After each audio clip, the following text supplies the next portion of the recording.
He is the last one standing. Augusta State golfer Taylor Floyd was a sophomore when he and the Jags won the school's first national championship.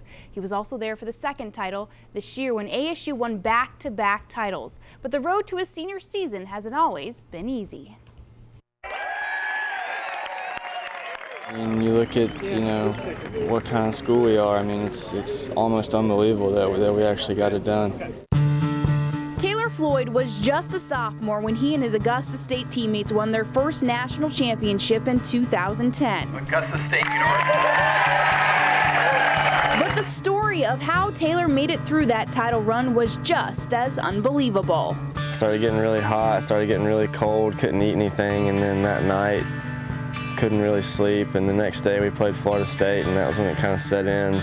Taylor was battling flu-like symptoms. Once he got on the course, there was no quitting. There's no quit any period. The in-between shots was bad. Walking and carrying your bag, it was hot. That was the worst part. Despite the illness, Taylor won his semi-final match. It was surprising. That was one of the most heroic things that I've seen. Here we are, Augusta State. I'm a sophomore. You don't really think it's realistic until it actually happens. With all 5 starters returning last fall, the Jags had a chance to go for back-to-back titles. In the midst of last season, Taylor began making some changes to his golf swing. And it was a tough time for him. One, to go through those changes and not see the immediate results, and then 2, to get hurt on top of it.